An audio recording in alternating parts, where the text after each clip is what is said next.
Alright people, hope I'm coming through loud and clear. Welcome to the Brews at 10. Here on my left eye, I'm your host, Lefty.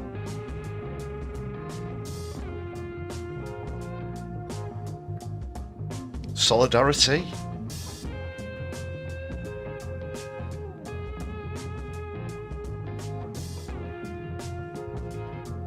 So another week's kicked off. And another bombshell from the Labour Party. Oh my goodness.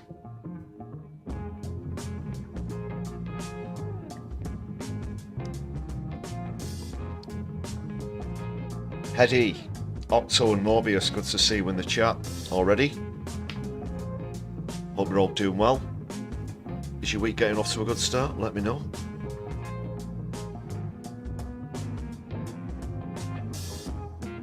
So yeah, for anyone who's not familiar with the channel, whether you're joining live or watching on a replay, this is just all about the latest news stories from a left-wing perspective, from a socialist perspective, if you prefer, from the UK and the wider world.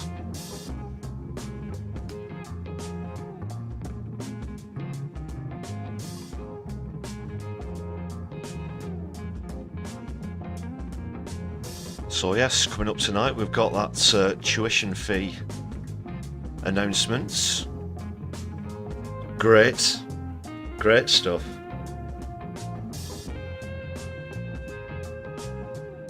Sorry for being absent for quite a while. It's the first stream I've done since the budget announcement one. I'll sort of carry on from there. Sort of blend it in with the tuition fees. It's kind of relevant as well. It's relevant and it's all relative. Floor Snake, welcome to you too. Thanks for throwing up the watermelons there. Good idea.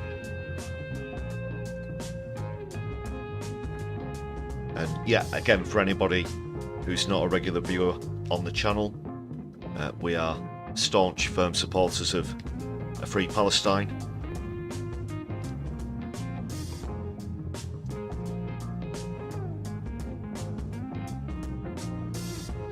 And I'll be talking about some of the latest where that's concerned later, of course, but in the meantime, please feel free to throw up the Palestine flags and watermelons, as I can see you doing there. Ladies and gentlemen, brothers and sisters, thank you very much for that. Also, thank you very much for hitting the thumbs up button, because I know you've all done it already, right?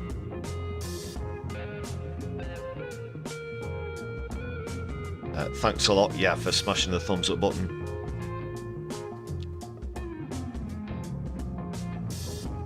Do help throw the content around your social media platforms at will.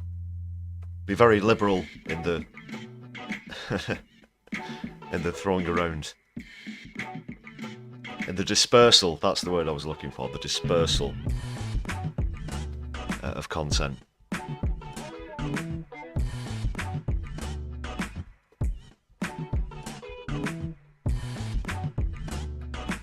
So yeah, we'll catch up with things. There's a few more topics other than those that are in the title of the live stream as well. Since I was last with you, also Kemi Badenoch's been confirmed. Kemi Bad Enoch confirmed as the Tory leader. I'll talk about that, and of course, as mentioned in the title, she hasn't wasted much time in bringing Priti Patel into a cabinet position, well, a shadow cabinet position as it is now. More about that later. So there has been that.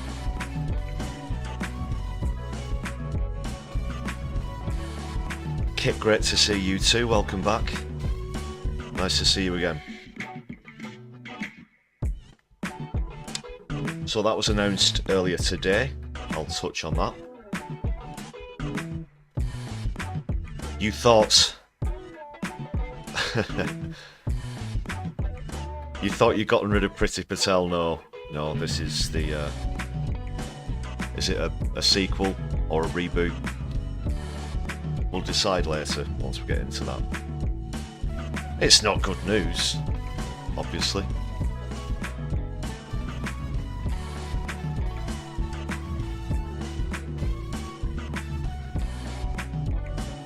But we'll still have time to show one or two laughs. I do have comedy clips lined up. Before we go there, as we wait for the room to fill up a little, I'll give a customary thank you to all the members on the channel for your ongoing support on my left eye.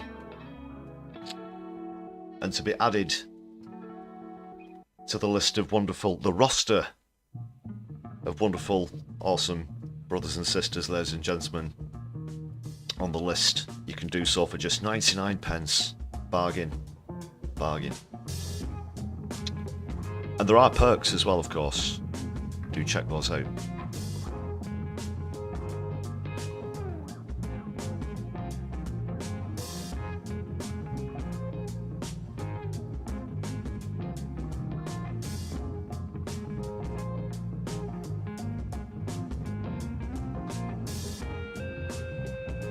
And yeah, feel free to check out the playlists and stuff as well. There's some categorised things. Also do a regular analysis and commentary on PMQs.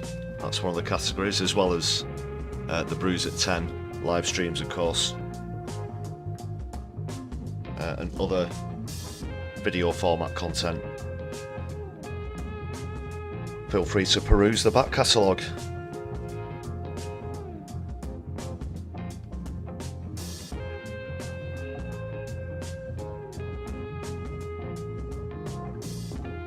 More comebacks than Freddy Krueger. Good one. Hopefully she's not going to be in the House of Commons for eternity. Ho ho ho ho. And of course, get those tea-based puns out there. That's what we like to do here on the Brews at 10. Anywhere you can fit in the word tea, anything tea related. Brew as well.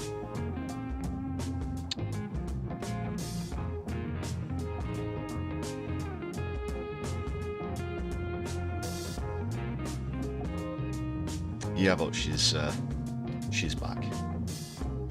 Well, she's back in the shadow. She's in the shadow cabinet, who knows?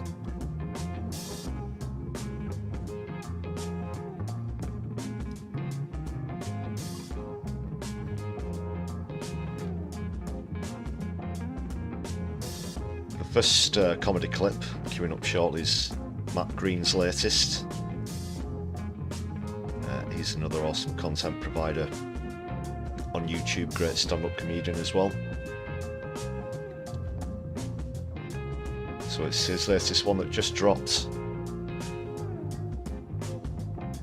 It's things that if you're in the mainstream media you can't mention when you're doing political commentary or analysis.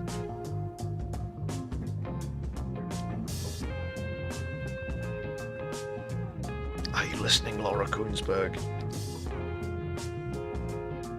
No, I don't think she is. She's probably round for a late supper at I don't know, a Tory MP's house.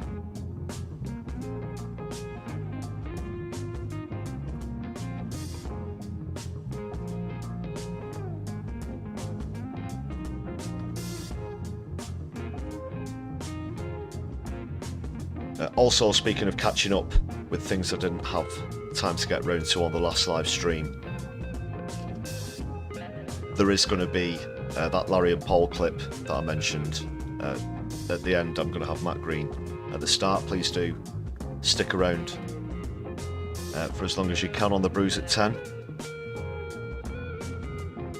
So yeah, it's worth sticking around for. And they've had some good videos, but I would class this in the upper echelons. Yeah, wait for that one. as well as the Youth Demand protest, Palestine protest vid.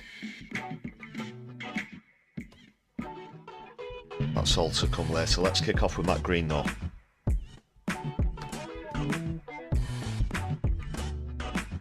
I mean,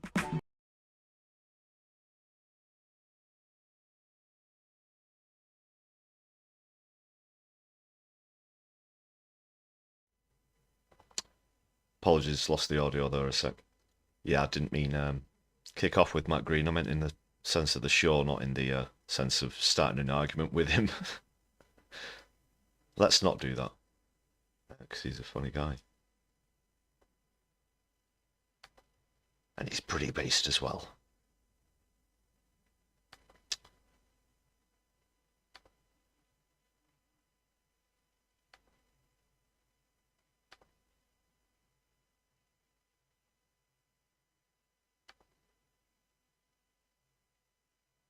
Are you in charge of an economy that is struggling to deal with the effects of a very silly decision, but also trying to pretend it never happened? Do you run a health system battered by an explosion in long-term sickness, but would rather ignore one obvious cause? Are you concerned by mass protests, but also really like selling arms? Then you need Don't Mention It. Just one application of Don't Mention It will block out all history, context and nuance, so you don't have to worry about any of that complicated stuff and can keep your eyes fixed on your glorious future, not the messy past. Our economy's been permanently damaged by leaving the single market. Don't mention it. It'll only annoy people if you do, and a lot of those people have newspaper columns. Long COVID's a massive factor in long-term sickness, but unlike many countries, we restrict vaccine boosters to a few and don't subsidise the cost for others. Don't mention it. COVID is so 2020, and vaccinations are controversial these days because of stupid.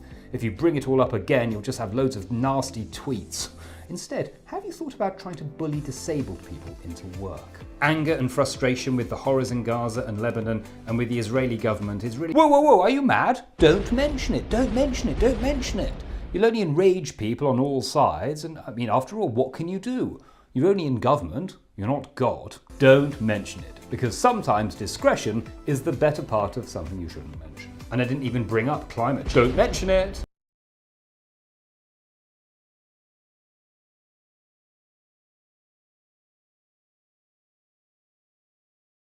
What's it?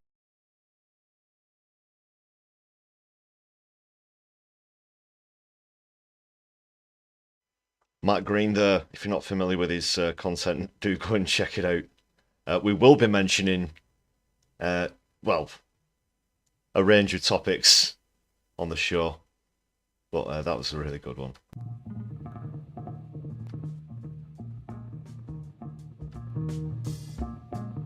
I think he's also got a stand-up tour going on as well, so go to the website also, mattgreen.com, to check out if that's still running.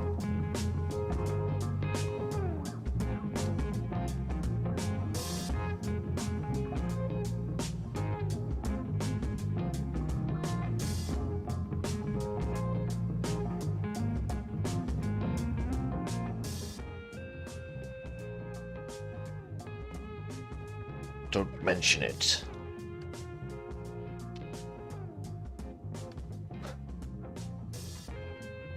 There's that fellow Lefty, he keeps mentioning it.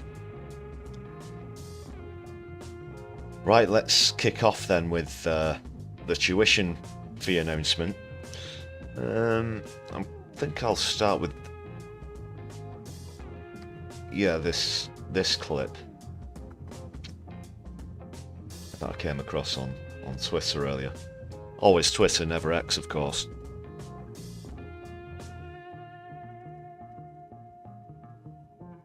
You're probably already aware that the announcement was that tuition fees are going to go up by a few percent.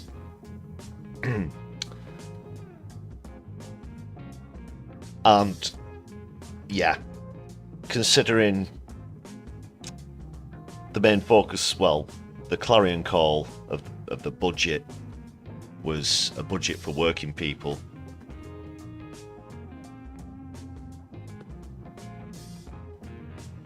What's this going to do when people are leaving university? burdened with debt. So let's take a look first. It's beggar's belief. It's just another classic case of Keith. I'm going to start with a clip of what Starmer used to say when he was pressed about this particular policy. This policy of scrapping labour fees, of course, goes way back.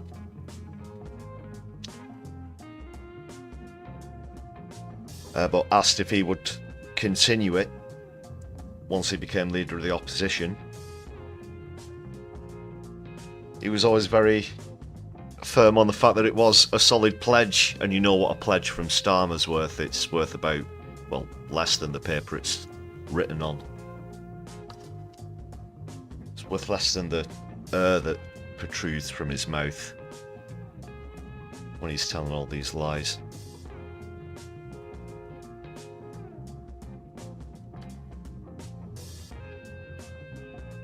So I'm going to start with that. I just need to frame that up. Bear with.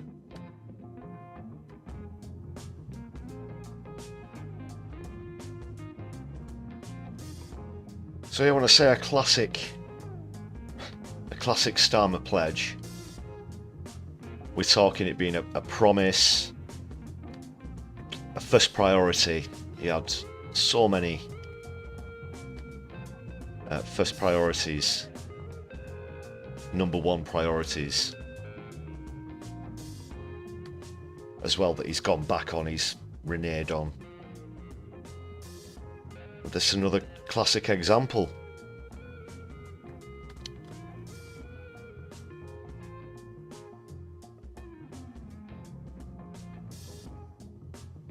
This clip I came across on Saul Staniforth's Twitter.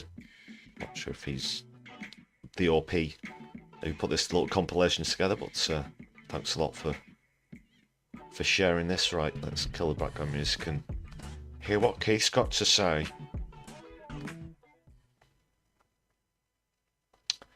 I said socialism, not sausages. Keith, are you deaf? Right.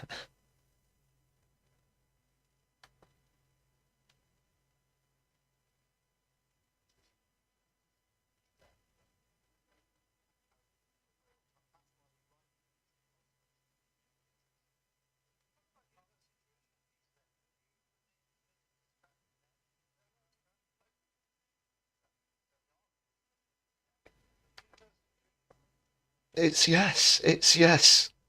1,000 times yes. And I'll look you dead in the eye. I'm sorry, I'm just going to reduce the quality slightly. There was a bit of buffering there.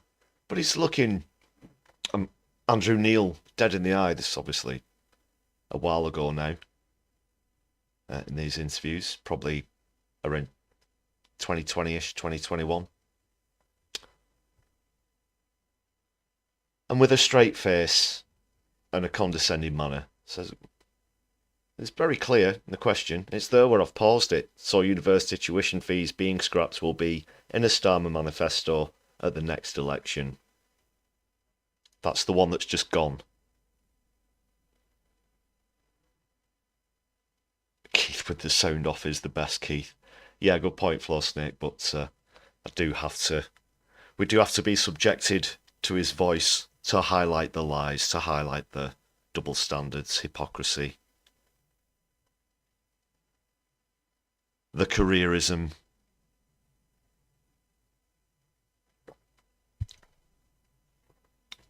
Excuse me, just having a sip of the old brew there. Right, let's hear the rest. Politics Clive, welcome to the chat. Great to see you as well tonight.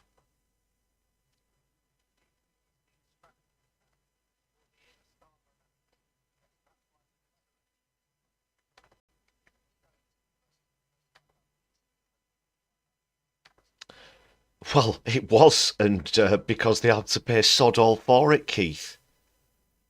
Leeds, he went to Leeds University, and at the time, tuition fees, he would have been on a grant, on a state grant. is what he would have been on. And I mentioned that, let's say around 2017, when Labour were highlighting what a rip-off tuition fees are, at that point, they'd gone up to just over £9,000. Today they've been put up by a further 3.1%, as we're going to find out. Spoiler alert, this is all bullcrap. But he did have that privilege, and it's something that he's tried to say everybody should have. And now look where we are. It encapsulates him, encapsulates him so much. It's beyond measure.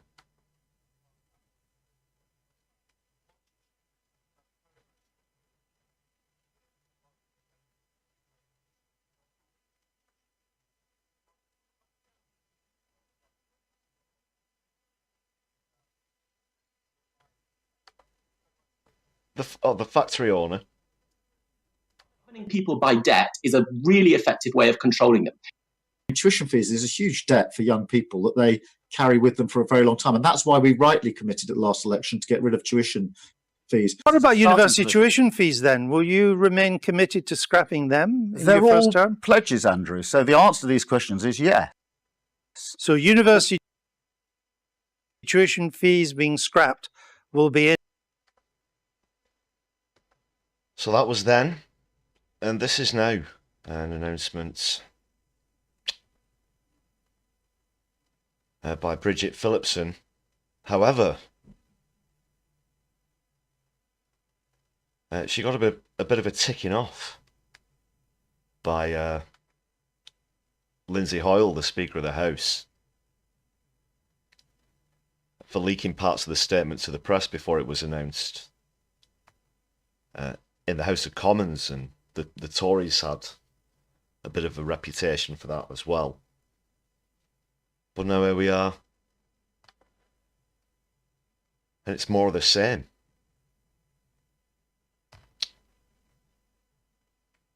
So this isn't the House of Commons announcement, this is... Just pause it there one sec.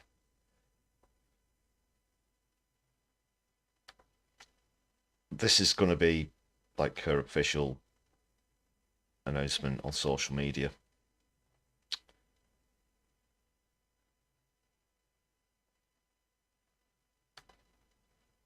But the way that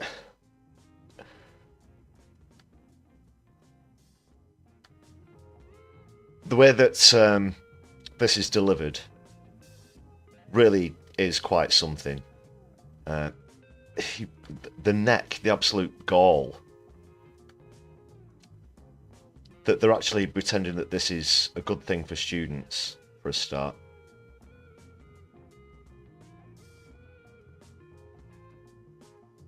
While they're leaving them out of pocket, just going to reduce the size there. So yeah, while they're leaving them out of pocket, they're trying to say that that's somehow better for them.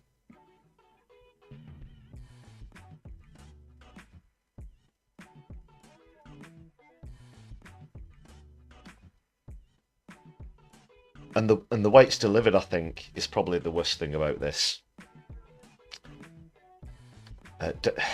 Dead into the camera now. We've seen it a lot from Keith, and a lot from Rachel Reeves as well. Perhaps they do go to the same hairdresser. I'm not sure. The sort of the bob cut thing seems to be another element here. But this delivery is somehow getting contagious. Just look how she puts this.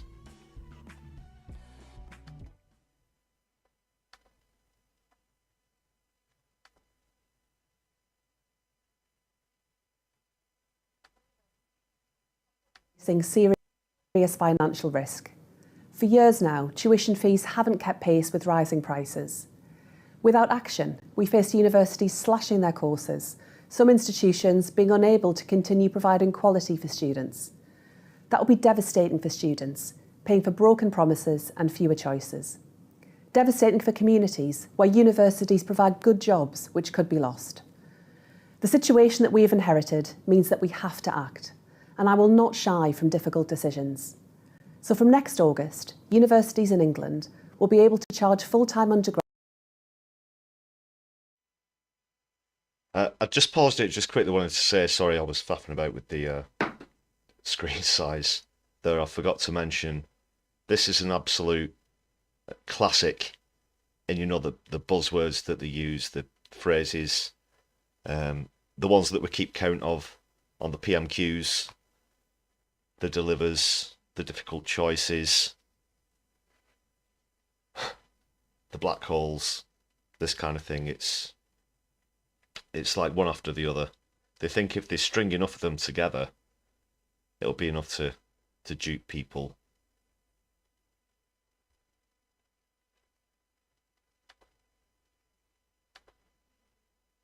Graduates £285 more per year in tuition. We're also increasing your student maintenance loans by 3.1% to help you with the cost of living. The largest cash in... What? That doesn't make sense. Right. Okay. Just skip back a bit. We'll be able to charge. This is a great news, students. We're going to be able to charge you as undergraduates £285. Full-time undergraduates, £285 more per year in tuition. We're also increasing your student maintenance loans by 3.1% to help you with the cost of living. The largest cash increases will go to those from low-income families, up to £414 extra per year. These changes won't affect graduates' monthly repayments, but will put more cash into students' pockets. Outstanding loans will still be wiped after 40 years. Make no mistake. If they're going up, then they're going up, and if they're loans, then they're going to have to be repaid. This is the last thing I wanted to do. But I have to ensure that universities are sustainable for future generations. It's no good keeping fees frozen if students are being let down by universities, unable to access good courses. Investment, though, can only come with the promise of reform. Our package of far-reaching reform will end... The overall, this is like... which company was it? It was the P&O scandal, wasn't it, when they found out they were all getting made redundant by email. But it's almost sort of beyond that. As if this is some sort of redundancy announcement that every employee is receiving. It's got that kind of vibe. It really has that kind of vibe to it.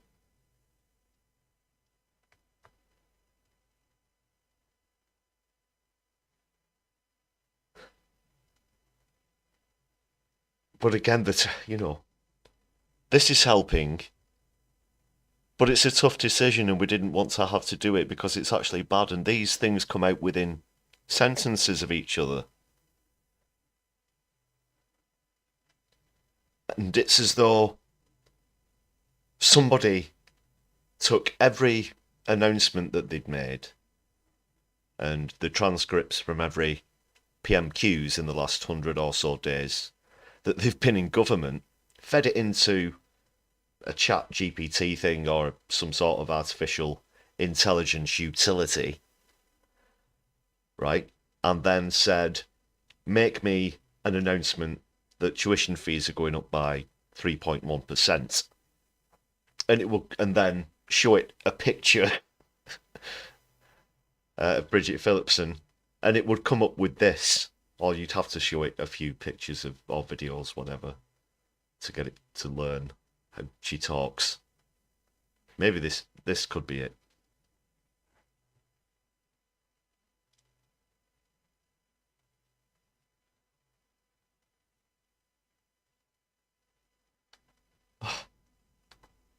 Right, let's see the rest. The cycle of students being asked to pay for more while getting less. Universities will have to make sacrifices. There can be no more poor management or wasteful spending. We'll restore institutions to what they should be, engines of growth, opportunity, aspiration. We will fix the foundations of higher education to deliver change for students. Got deliver and change straight off the back of each other there. How is this supposed to encourage people to want to get into further education for a start?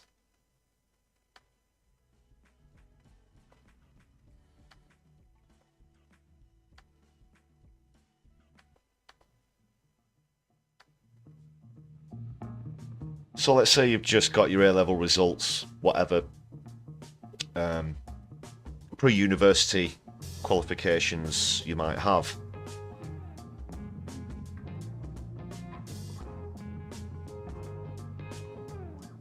And then you're looking at what it's going to cost you to go into that vocation. And then at the end of it, whatever course you choose to do, whatever vocation, you know, diploma, degree, masters. And then you go out into the world as a working person, the sort of working person that Rachel Reeves didn't shut up about before she announced her budget.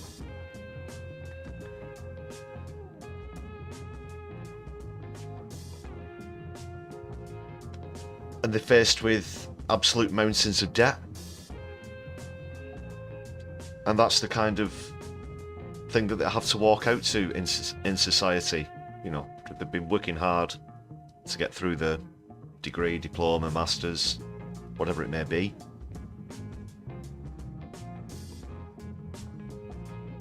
And it's funny that this is sort of coming on the side of the budget. There wasn't a massive statement about this when the budget came out.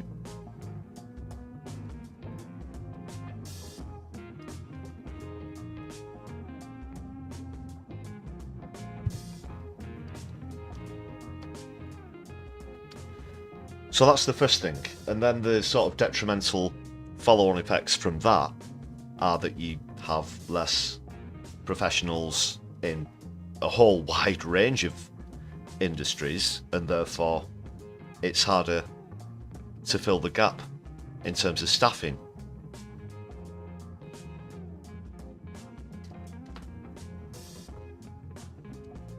Ironically, you know, it's almost fiscally detrimental to want to educate yourself. And I've not got it queued up, but there was another clip I saw earlier reminding us of Angela Rayner at the Dispatch box saying that Labour's policy would be a free education throughout the entirety of people's lives. I might be slightly paraphrasing there, but that was the policy.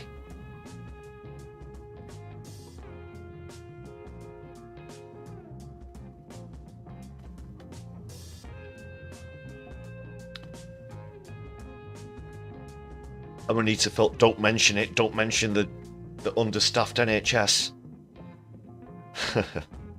But yeah, that's one thing. Obviously doctorates etc.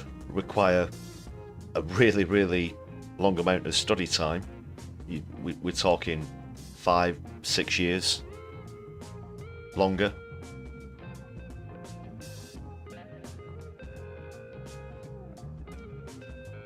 And as we all know, nurses' wages aren't going up in line with inflation.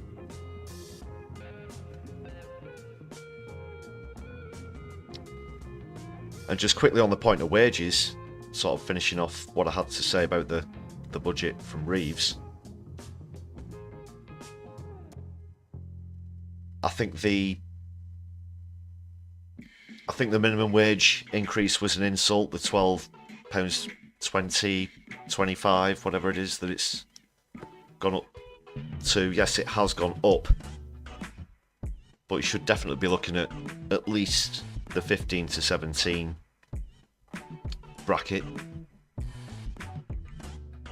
I also don't think she did enough to go after the super wealthy, and now you've got all this discourse with Middle England waving a finger at Starmer and Reeves, people who own small businesses. Some of them have made absolute tits out of themselves, especially people who do complain about the minimum wage increase.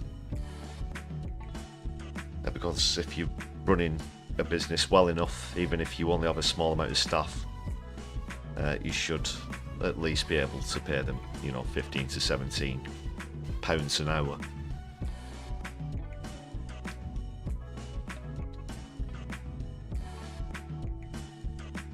Very little in terms of an increase for carers as well in the budget. Was it £2 a week it went up by, as we mentioned? And next year you won't even be able to get a bus for that.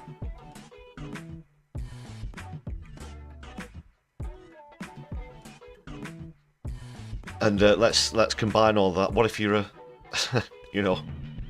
what if you're a student who gets the bus? You've got increased tuition fees to look forward to, as well as increased bus fares, increased by 50% bus fares.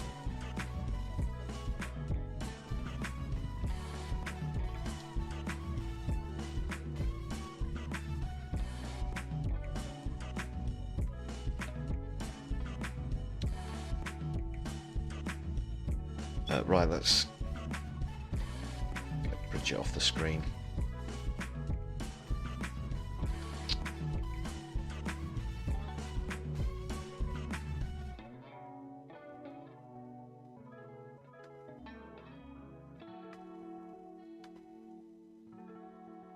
Right, what should we move on to next?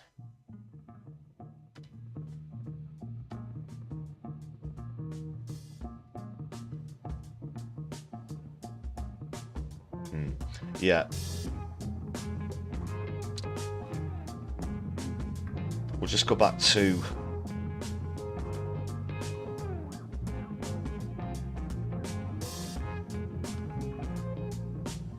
the announcement that Priti Patel is going to be returning,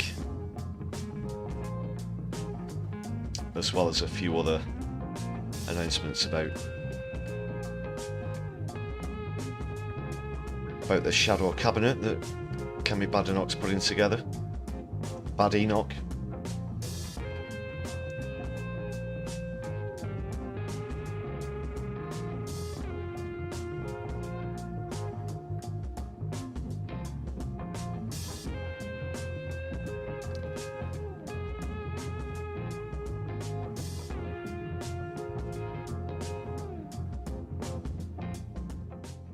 This is one thing that always gets me about politics, when two people who were the two finalists, as it were, for the leadership race, and others, they spend weeks criticising each other and saying, I'm the best, you should pick me over this person, because what they think about XYZ is wrong. And then if they win the leadership, they immediately take them on board. Come give me your crap advice that I was,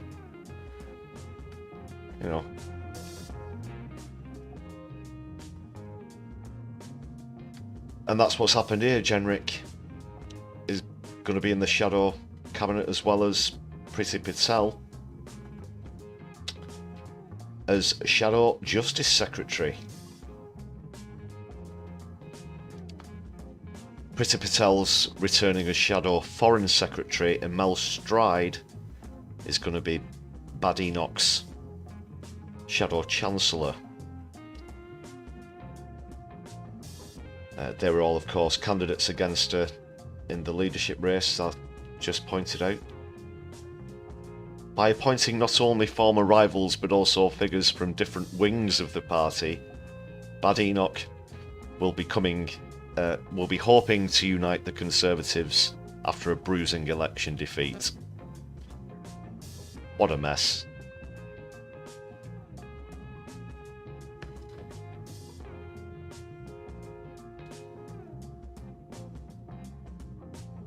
But this is the thing with them taking such a trouncing at the last election. I'd rather have seen more Greens and Independents get elected, of course, instead of a continuation of neoliberalist shit show. They don't have any fresh faces, they just have the remnants of those who managed to keep the seat, and they've tried to cobble something together from the bare bones of that, which even when it was a party that had a parliamentary majority wasn't really much to be admired in terms of personnel, shall we say.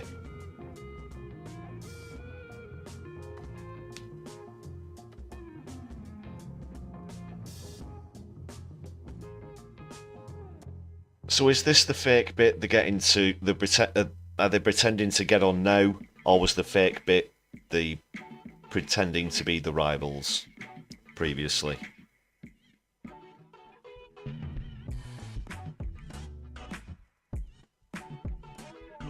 Yeah, I see. Bad Enoch, that's her name now. Bit of historical reference there.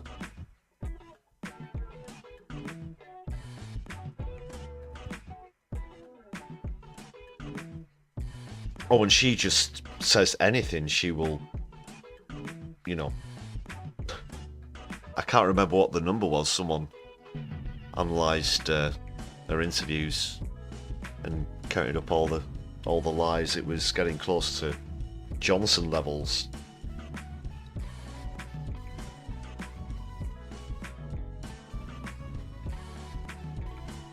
So she's praised his energy and determination, adding, "You and I know that we don't actually disagree on very much, and I have no doubt that you'll have a key role to play in our party for many years to come." Christ.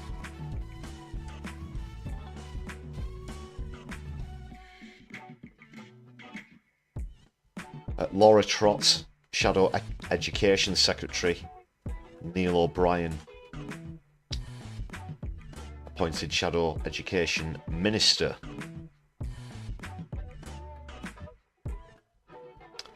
There she is.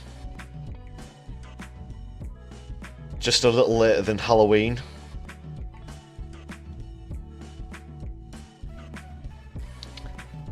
So, of course, at this point, I'd be remiss if I didn't bring up the fact that Priti Patel in Theresa May's government was actually sacked for having secret meetings with, drumroll, anyone want to guess in the chat? I'll give you 5 seconds. Who is Priti Patel sacked for having secret meetings with? It's Israel. That was, of course, a while back. Theresa May stepping down shortly after a certain Jeremy Corbyn wipes out her parliamentary majority. That's another story, though. But it goes to show that not only can't she be trusted, there have been other accusations of corruption, of bullying as well. In the workplace, the way that she treated Downing Street staff, other party staff, civil servants as well, was absolutely abhorrent.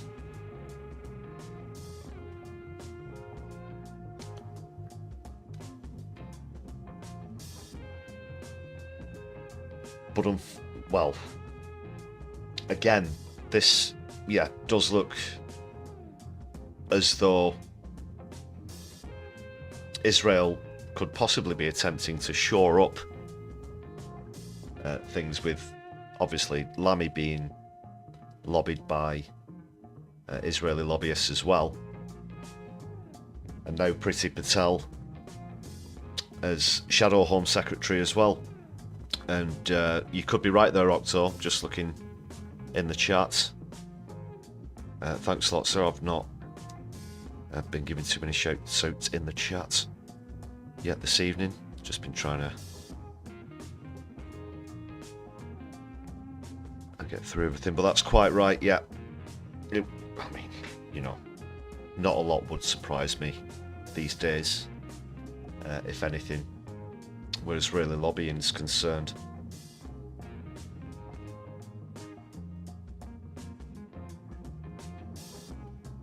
Now, she's already got previous on this, and it's just awful to think that it's only the people in power who can get away with such things, and then it's sort of amplified, made even worse by the fact that they're then sort of put into a position where they could do that again.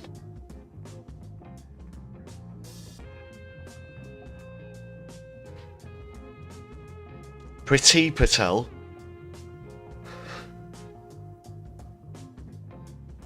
Oh, that feels wrong. That feels wrong. It being attached to the Nervatory. Oh no, that gives me bad chill. Got a chill up my spine.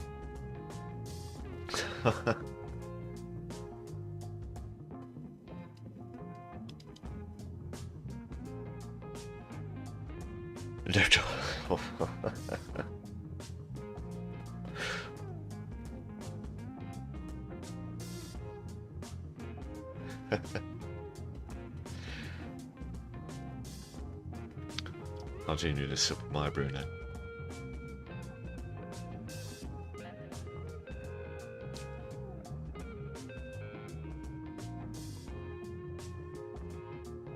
Right, where were we? Of course, we were talking about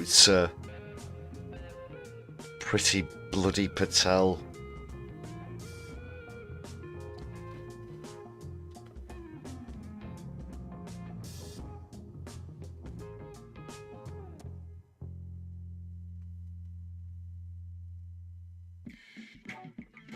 And in the article, it also reminds us that at the Home Office, she started the Rwanda policy. You'll remember this went tremendously successfully, of course,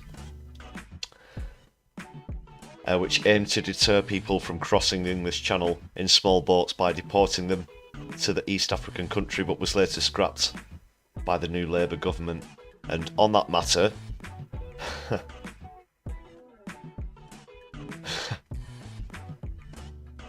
while Starmer was constantly criticising the Tories for the Stop the Boats policy, he's then almost imitated it with the Stop the Gangs policy. It was announced as well today that he's putting another 700 odd million, I think it is, into this new Stop the Gangs scheme, which he's described as enabling working with other countries to solve the crisis. In the Tories' case, it was Rwanda, which we all know we're not exactly renowned for their human rights track record.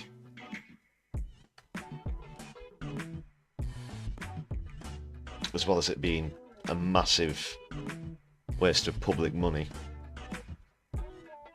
She was a prominent, this is just back to Patel, she was a Brexit supporter and is seen as being on the right of the Tory party. What a tremendous reputation to have, to be on the right of the Tory party.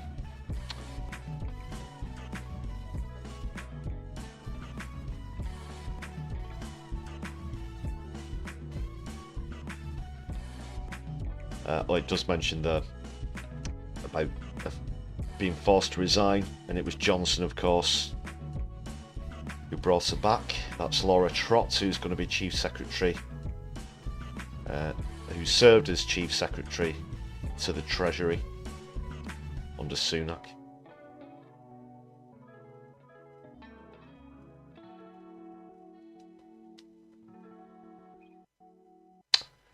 So that's just about that for Priti Patel, but whilst we're on the subject of Israeli lobbying,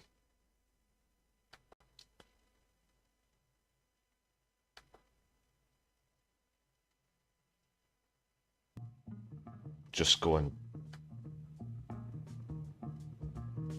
take a glance at some of the latest from the Middle East.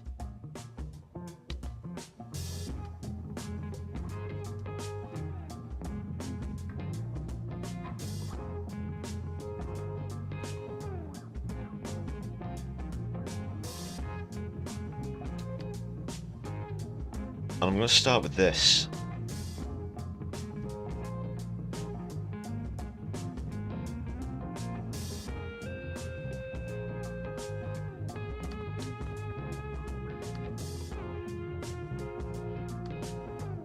Where are we now? There we go. I have made mention quite a few times on the channel about Benjamin Netanyahu attempting to scupper ceasefire talks through a variety of various means, tactics,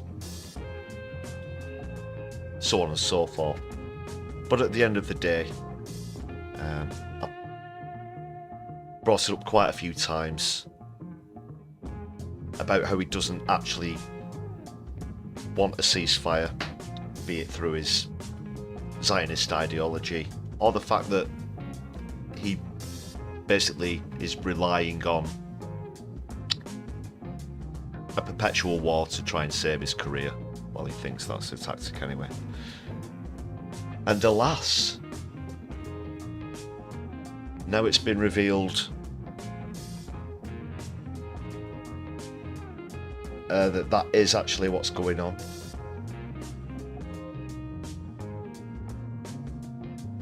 So you can, and this is even being reported on the BBC. This is where this clip's going to come from.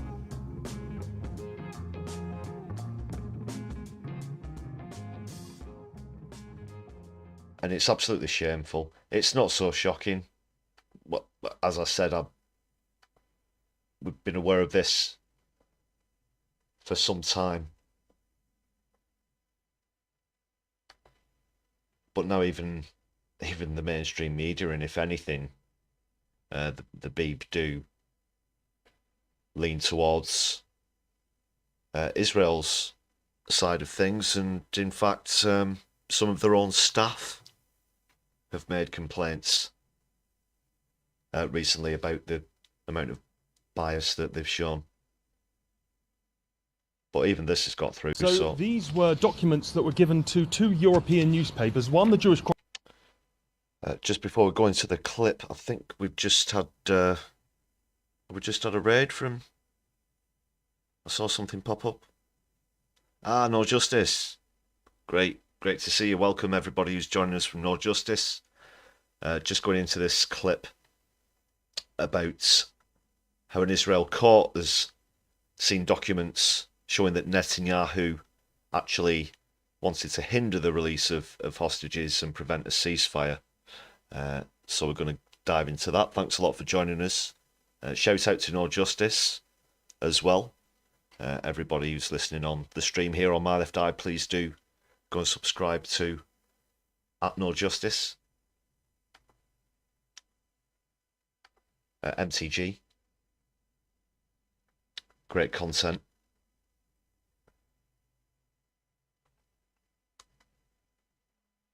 Right, let's dive in. You caught us just as we were starting this clip, people, but you're all very welcome here. Thanks for joining me here on My Left Eye. I'm your host, Lefty.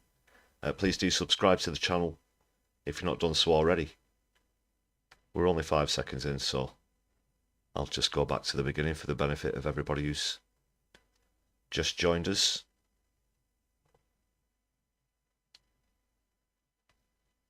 So these were documents that were given to two European newspapers, one the Jewish Chronicle in London and Bild in Germany, and these came out around September. Now, they were seen as being very helpful to the narrative, the political position of Israeli Prime Minister Benjamin Netanyahu. Now, to explain the context in which this all happened, on the 1st of September, it was announced that 6 of the hostages held by Hamas in Gaza had been killed, had been murdered, and there was outrage and outcries of despair in this country about not just the deaths, but the failure of the government to get a hostage deal. Now, shortly after that, the Prime Minister started to say that there were fears, there was intelligence that the hostages could be smuggled out of Gaza, the remaining hostages smuggled out and into Egypt. Now, on the 5th of September, a report was published in the Jewish Chronicle newspaper by a writer called Elon Perry, which said secret intelligence documents said that this was part of the plan. On the next day, on the 8th, or 2 days later, in Bild, a similar report came. That was on the 6th, I should say. And this started to build a narrative around the idea that it wasn't going to be possible to do a hostage deal. And it's seen at the time that those were very useful to the Prime Minister. He amplified those reports. And what it's emerged is that shortly after that, an investigation was begun into how these documents had got out. That then led to the arrest of a man called Eli Feldstein. This was only announced yesterday. And that man, Eli Feldstein, was a spokesperson for the Prime Minister's office. So there you go. He doesn't give a rat's ass about the hostages. These are political pawns to Netanyahu. He's had the opportunity to have an exchange of hostages on the table several times and has deliberately scuppered them. There is more to the clip. I just wanted to jump in and mention that, as well as thank you for your comments. Those of you who've joined us from No Justice. Ruth Guthrie, Helena was saying that Netanyahu's congratulated Bad Enoch. I'm not surprised about that whatsoever. In fact, I would go as far as to say I wouldn't be surprised if he got on the phone to her and she said, well, who do you want? And he said, I'll have Priti Patel, who we were having secret talks with a few years back. That'd be wonderful. Thanks, Kemi. No problem, Ben. Yeah. Pats on the backs going on there, as well as perhaps briefcases being exchanged in underground car parks at night, trench coats, etc. Cough, cough. 3 other people who've been arrested as well. We haven't had their names released. But what it's emerged has happened, or it's being alleged has happened, is that somebody within the Prime Minister's office was involved in allegedly leaking secret documents, some of which were indeed fabricated, to international newspapers in order to build a case that was useful to the Prime Minister. The families have been outraged. They said that, if true, this shows that they've been used as political pawns. They've been criticised in order to scupper a deal and to put forward the agenda of Mr Netanyahu. Now, well, get with the bloody programme, BBC. This has been going on for some time, and at every turn, the BBC, there have been many cases, at least, I don't every turn, but in many cases,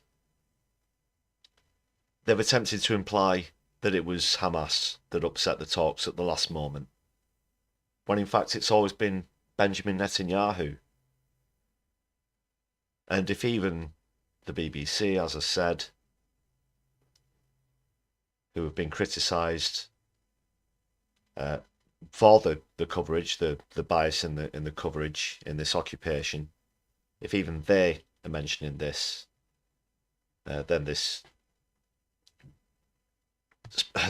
doesn't look very good for Netanyahu. And there have been settlers themselves in Israel protesting this week, right outside government offices, demanding that he does a deal with Palestinian resistance forces. It's been alleged by many people. I was just speaking just a moment ago to a leading commentator here who says it's widely considered that Mr. Netanyahu doesn't want to do a deal because as soon as peace happens, he might be forced from office, which is something he's clearly keen to avoid. And that is the only reason that he's doing it. He believes the longer this goes on, the sooner he'll get his total victory, which you've all seen when he was pointing at that map in front of the United Nations like an absolute raving lunatic. He believes that he can achieve that. And that's the only way that he's going to stay in office.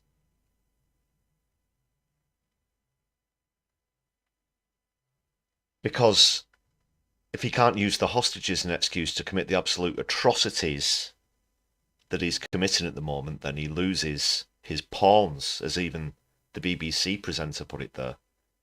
He loses his pawns, his human shields, even. And it's certainly been confirmed that a lot of Israel's indiscriminate shelling has killed its own hostages in Gaza. We all know that. They know that.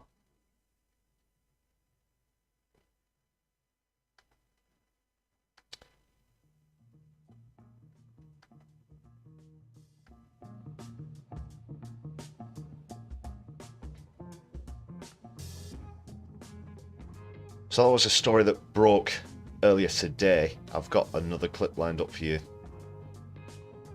Here, this is one of the protests, the one that didn't have time to fit into the last live stream here on My Left Eye.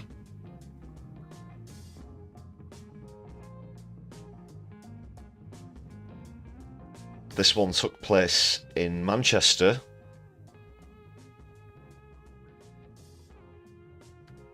And it's from Youth Demand.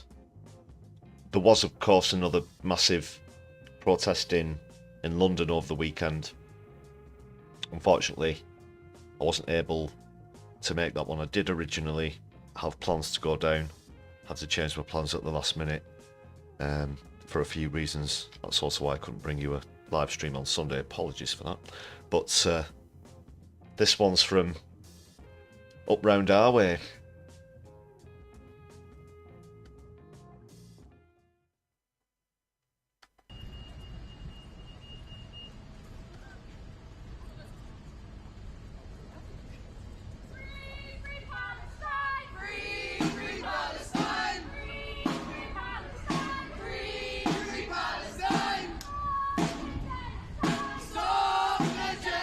And can we get some flags up in the chat, please, people? Flags, watermelons, however you like to show solidarity with Palestine. Please do so. Thanks a lot, people.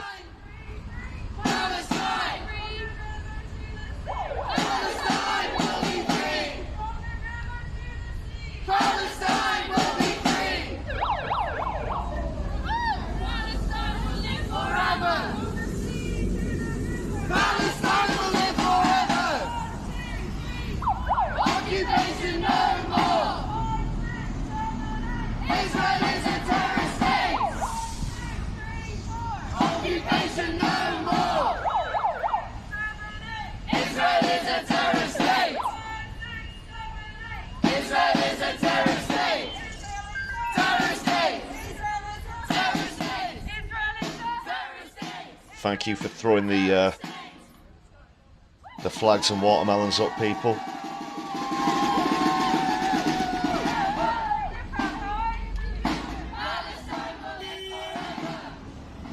This is on Oxford Road in Manchester, near the university buildings, sort of somewhere between Manchester Met and Manchester University. They're two different universities for those of you who aren't from round here. Testimony here.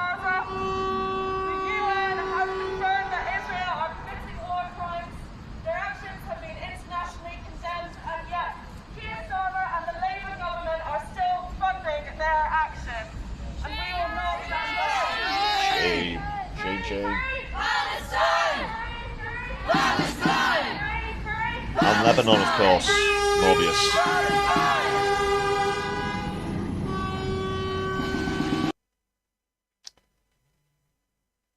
Yeah, well done, Youth Demand.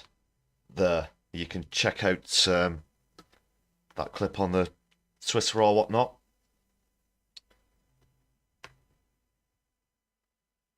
And Manchester always stands in solidarity with Palestine, as does the majority of the British public. So that should be represented by our political representatives. But unfortunately, too many of them at the moment are fully paid up. And we just have to continue doing what we can to protest about that and continue BDS, boycott, divestment, sanctions.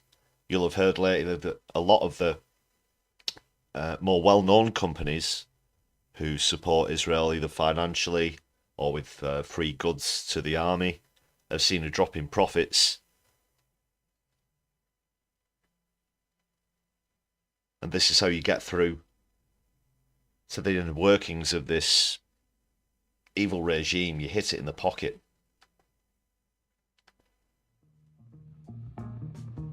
Let's bring the background music up. I also saw that Spain have joined the ICG's case against Israel. That's the International Court of Justice.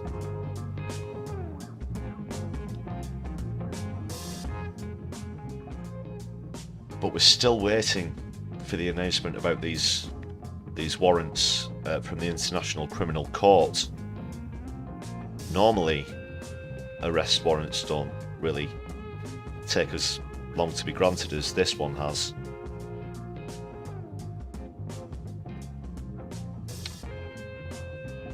I'm of course referring to the ones against Netanyahu himself.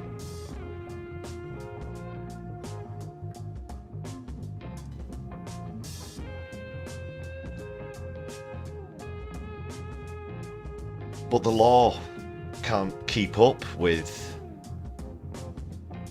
what's happening in Gaza, with what's happening in the West Bank, with what's happening in Lebanon, mostly in southern Beirut, but also on the border. What's happening in Damascus in Syria as well. Because even if those warrants do come through, the list of charges, the list of incidents is beyond comprehension. There certainly has to be as much of an abundance to be able to find him guilty, really. Floor Snake, see you next time. Take care. Nice to see you.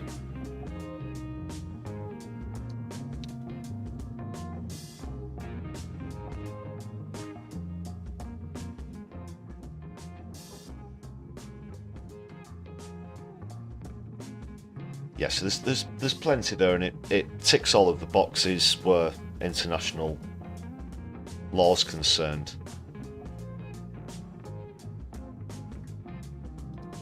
I think Lamy and Starmer probably believe that they've done enough in retracting a small amount of military support to Israel is enough to clear our conscience, or at least keep us in the clear legally.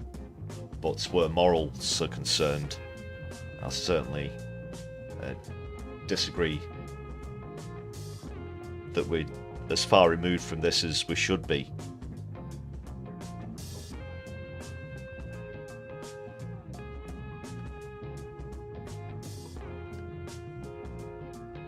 Okay, so that's the latest there. Got another comedy clip for us to check out.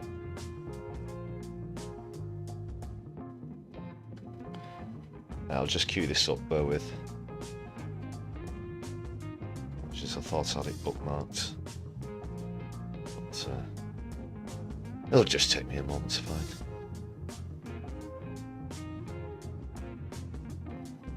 Talk amongst yourselves and keep throwing up those flags for a moment.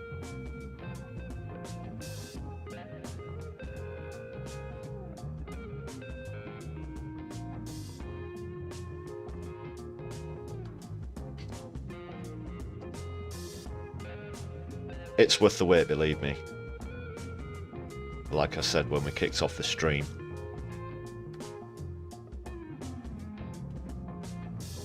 They've had another one out since.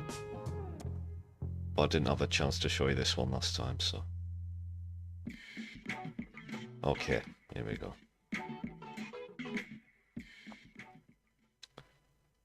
So this is Larry and Paul. Check them out. I don't know if you've seen this vid already, but if you're not familiar with it, or their material, ignore this advert. Just mute that. And then we'll be good to go.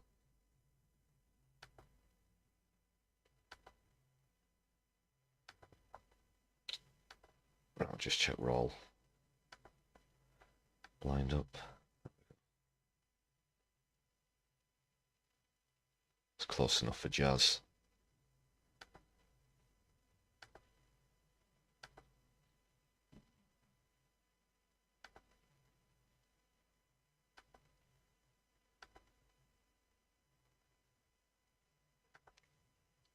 Okay, enjoy.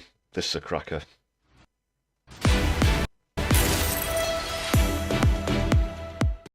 And welcome back to Broken News, where it's time to get to the nub of things, our weekly catch-up with senior correspondent Smithers Nubb. Thank you for being with us, Smithers. Good evening, Stephen. And I suppose there's just one story on everybody's mind at the moment. It's been going on for some time now, and it seems unlikely that it's going anywhere. No, indeed. And there does seem to be a complete lack of international will to address it. As many as 28 legally binding UN Security Council resolutions have been broken so far. Yet the UN seems unable or unwilling to take action on what the UN itself has called Israel's continuing genocide. Wait, Smithers.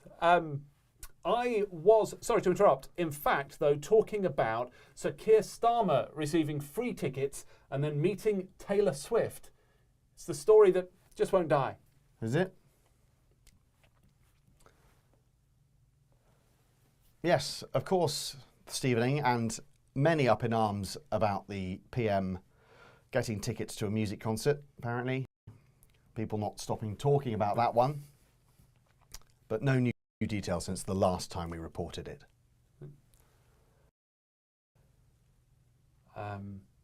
Perhaps then we should move on, Smithers, because, well, big news out of the Lake District recently. Yes, Stephen, an eye-opening story, this one. Yes. The Lake District, of course, one of the, if not the most beautiful part of the country. Yep. Imagine this, if you will, a nice warm summer's day. Oh, you lovely. decide to go for a dip with your brother in the cool waters.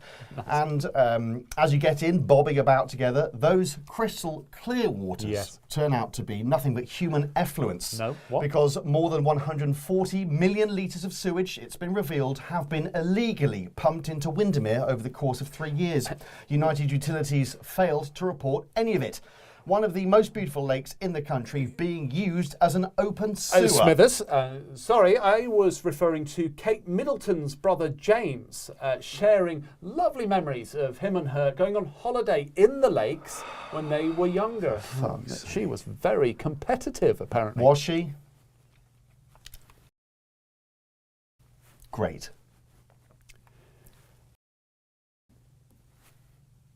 Was there any more to that story, or? Well, it's interesting, isn't it, to hear about the Princess of Wales's early life? Not particularly.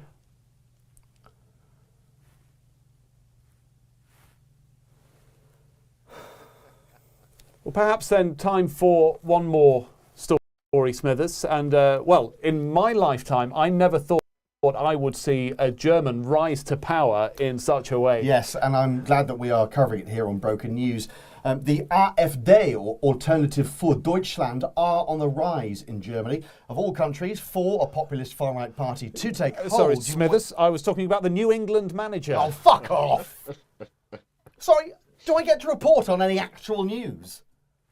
I was under the impression that I was a journalist, that you're a journalist, that we're all journalists. Yeah? And we report on stories that mean something to people, that affect the world. Not this confected arse gravy about Taylor sodding Swift. Well, I think that It's only because morons like you keep perpetuating it that Keir Starmer can't seem to... shake it off. Shut up! The world is descending into chaos.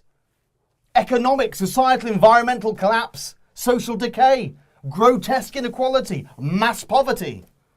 An industrial war machine that grinds ever on, funding both sides and making obscene amounts of money from fueling perpetual war and creating untold misery. Well, we have to watch TikToks of innocent people getting their limbs blown off or burning alive, keep it uncensored by social media giants who coin it in by destroying the mental well-being of us and our children.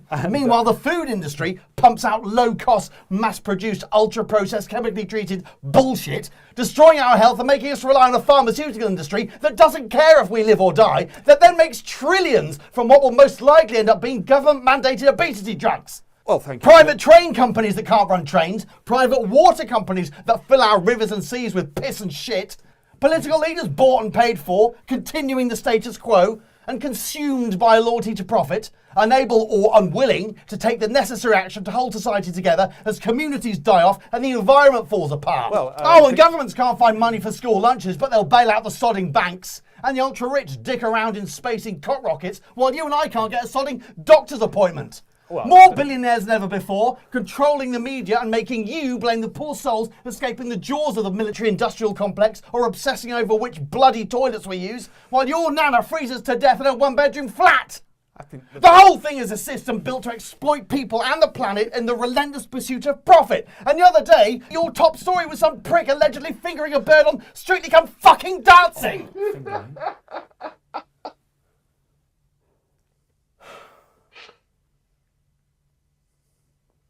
Reports confirmed that she is in fact a total bitch. What a lovely story. That's all from Broken News. You're up to date.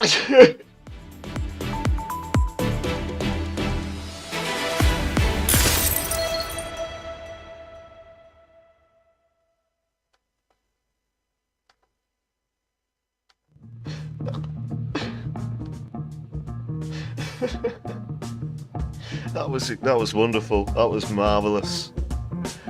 Oh, preach. Preach.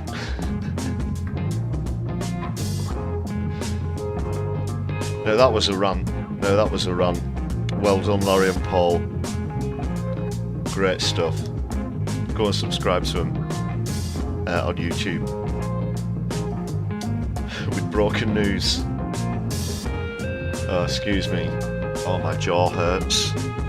My jaw hurts. That rant just gets better and better every time you see it. That was a classic. That was a classic. The bit at the end where I don't know what's happened to him. They've done something medicinally to him, and then he just cuts to the Meghan Markle story.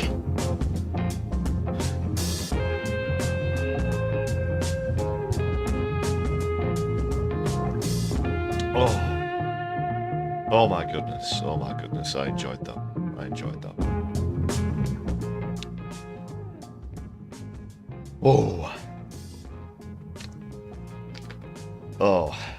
Okay, so, where are we? What we're doing? What we're doing?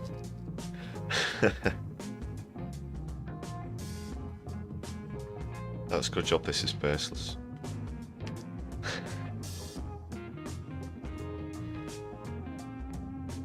Right, so well, climate change came up there, and just before I finish, I do want to mention the floods in Spain, which have obviously been devastating. A lot of domestic pollution was mentioned in the Larry and Paul clip there as well. But also, you probably heard that people got pretty irate with the king over this. Actually, in person, he went down to the centre of Valencia, which was the hardest hit area, and was confronted by members of the public who rightly accused him for being ill-prepared for this.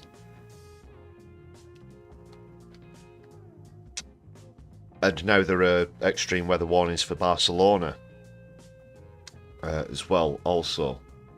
But I believe at the moment 217 people are confirmed to have been killed, and there was literal mudslinging at the King in Spain.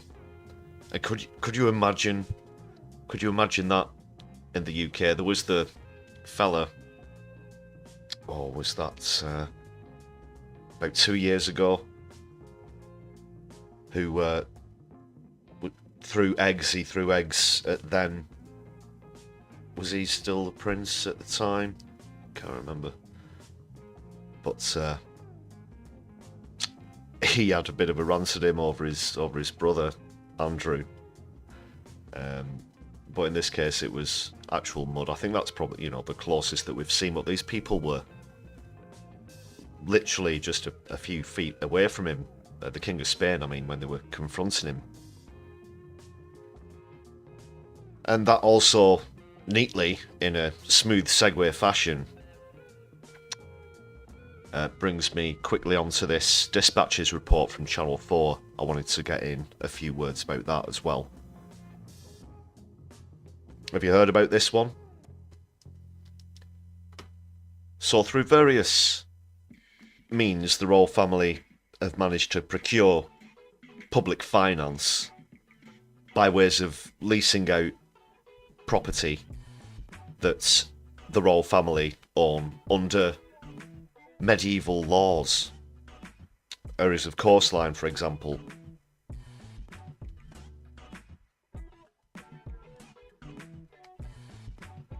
So this, it's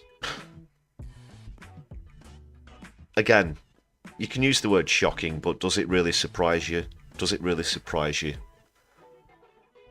So the Duchy of Lancaster and Cornwall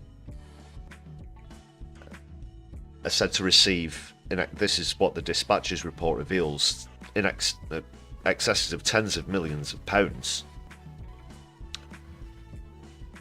for charging the NHS. They charge schools, they charge lots of public finance. And is this the sort, in the meantime, the King sits on a throne with about £5 billion worth of jewellery and finery, and look at what the public's going through at the same time. Shock King. Nice one, Andy Carter. Great to see you back in the chat. No, I've not had a chance to watch that Dispatches report in full, but I might talk a bit more about that on the next Brews at 10 live stream. I think it's on 4 on demand at the moment. Do check it out. They did it in conjunction with one of the papers. I've forgotten which newspaper it was. But all this was suppressed. They tried to bury this. They tried to hide the finances.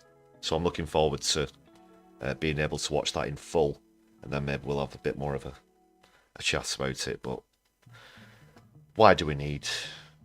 We don't need a monarchy. We don't need a monarchy.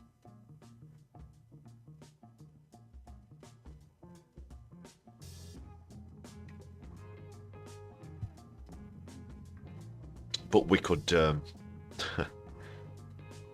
we could go on about that until the sun comes up. Unfortunately, I don't have time for that tonight on the Brews at 10. I am going to have to part ways with you shortly. But thanks a lot for sticking it out with me, and thanks a lot to everybody who stuck around, who joined from No Justice. Shout out again to Helena at No Justice, MTG. I highly recommend, in fact I insist, you go and subscribe to No Justice at MTG if you're not already following Helena there. Often joined by Kevin Logan as well. Excellent content. I'm just going to check if anybody is available to redirect and raid into. Don't go anywhere, people. Please do stick with me until the end, and then if we're gonna redirect, I'm assuming no justice has stopped streaming now as soon as we've got the raid. Is Kev on? There's not even a Navarro one scheduled apparently, so unfortunately no raid tonight.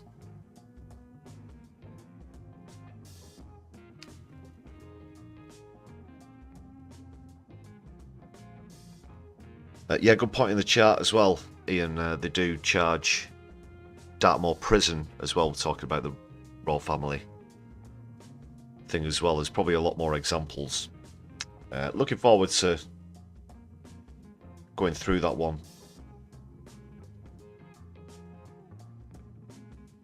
Just a final reminder before I go, I want to thank all the members first, as I kindly remind you to hit the thumbs up button on the stream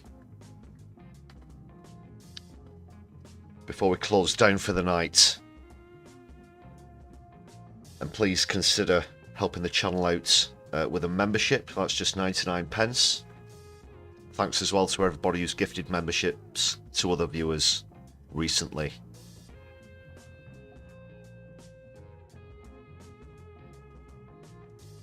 It's great to see the community growing. Getting close towards 3,000 subscribers now as well. Just about 50 or so away. So hopefully I'll be bringing you a 3K subscriber special live stream in the near future. We'll be back at least for more with PMQs on Wednesday. Might try and possibly squeeze something in tomorrow. I'm not sure if I can do that. So please do join me then. I'll try and get you some vid content out this week. Sorry I've not been very productive in the last 5 days or so.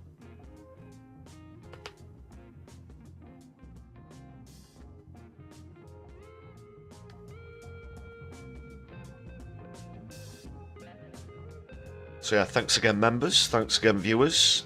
For everybody who's watching back on a replay, please do add a comment. I'll try and get back to as many comments as possible, and super thanks are open if you'd like to choose to support the channel in that way. But that's all from me tonight. I've been your host Lefty, you've been wonderful.